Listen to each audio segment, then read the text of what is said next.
Forget range. Forget price. Survey after survey says the single biggest reason Americans won't buy an electric car is charging logistics. Plain and simple, not knowing where to plug in or how long they'll be stuck there.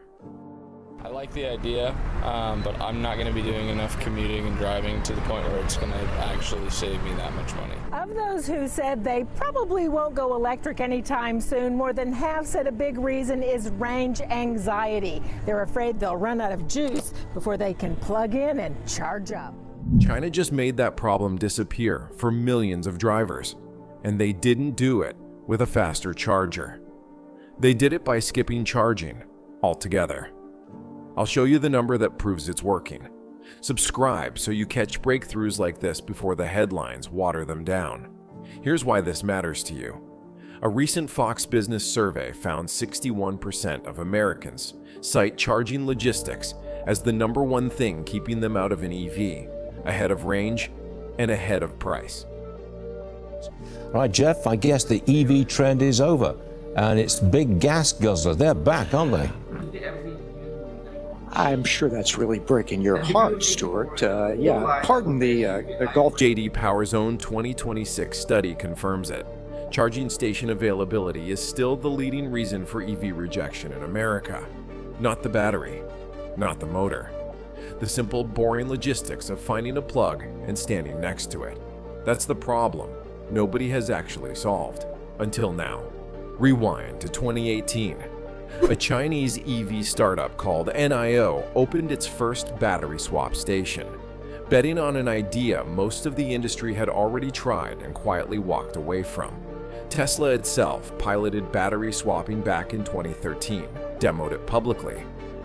You have the choice of the supercharger, which is and always will be free, or you have the choice of a battery pack swap, which is faster than you can fill a gas tank. So the only decision you need to... And abandoned the whole idea within a couple of years because it was too expensive and too complicated to scale.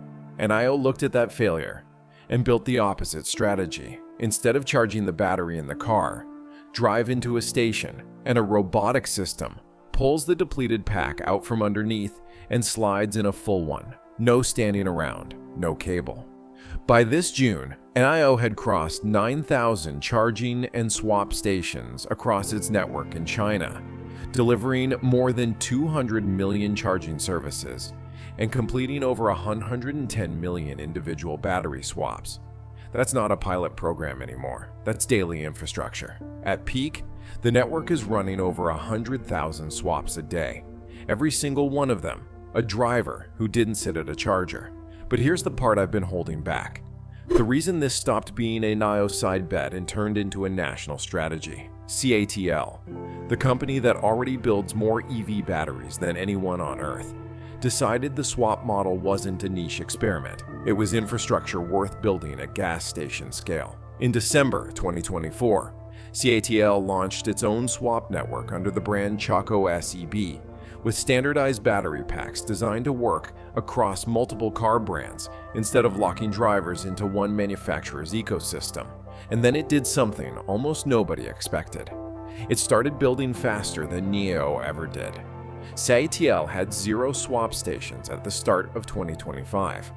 By this June, that number hit 2,000, averaging more than 200 new stations a month through the second quarter alone, spread across 180 cities and 31 provinces, with coverage above 80% in small and mid-sized cities.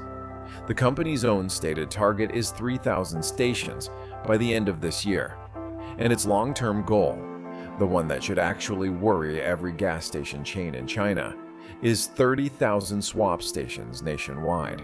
For scale, China currently has just over 100,000 gas stations total. CATL isn't trying to add a charging option. It's trying to replace a third of the fuel network.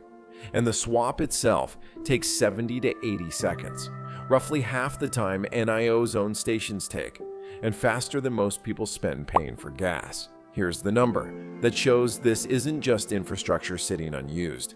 GAC's Aeon UT Super, A Chaco SEB compatible model built with CATL and JD.com starts at roughly $6,990, and buyers can rent the battery separately for about $56 a month instead of paying for it up front. That single move does two things at once. It cuts the sticker price the same way removing an engine cuts the price of a gas car. And it means the battery itself is never the buyer's problem, because it gets swapped out for a fresh one at the station, not owned and degraded over 10 years in a driveway. More than 10 additional swap-compatible models are launching in China this year, roughly half of them aimed at everyday buyers rather than premium brands, which is exactly the segment that's been most scared off by charging anxiety and battery degradation fears. And this is the part that turns a Chinese infrastructure story into a global one. CATL isn't keeping this inside its own borders. The company recently struck a partnership with UK energy provider Octopus Energy to bring battery swapping to Britain and Europe at scale, betting that the same model that just added 200 stations a month in China can work in a market where charging logistics anxiety is just as high as it is in America. None of this means the American gas station on your corner is getting replaced next year. Building a swap network requires standardized battery packs that car manufacturers agree to build around, and getting competing automakers to share one physical battery format is its own massive coordination problem. One Western manufacturers haven't seriously attempted at this scale. Tesla already tried and abandoned swapping once. It would take a real shift in how American automakers think about batteries as a shared utility instead of a proprietary part.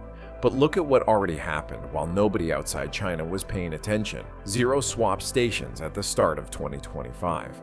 Over 4,000 projected globally by the end of 2026. Once NIO's and CATL's networks are combined, sales data backing it up, China sold 6.9 million pure electric passenger vehicles in just the first 11 months of 2025, and more than 4.5 million of them cost under $28,000.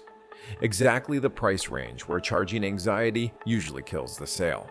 The country that built the swap network is also the country where cheap EVs are actually selling. So while American buyers keep telling surveys that charging logistics is what's stopping them, China quietly built a network that makes the question irrelevant. You don't wait for a charger. You don't own a battery that degrades. You pull in, swap, and you're gone in under a minute and a half. Now you know how they solved it before most people even knew there was a fix. If this breakdown was worth your time, hit that thumbs up, share it with someone who's been putting off an EV because of charging anxiety, and subscribe so you don't miss where CATL and NIO take this network next. Real question for the comments. If a 90-second battery swap existed near you, would that finally be enough to make the switch? Tell me below.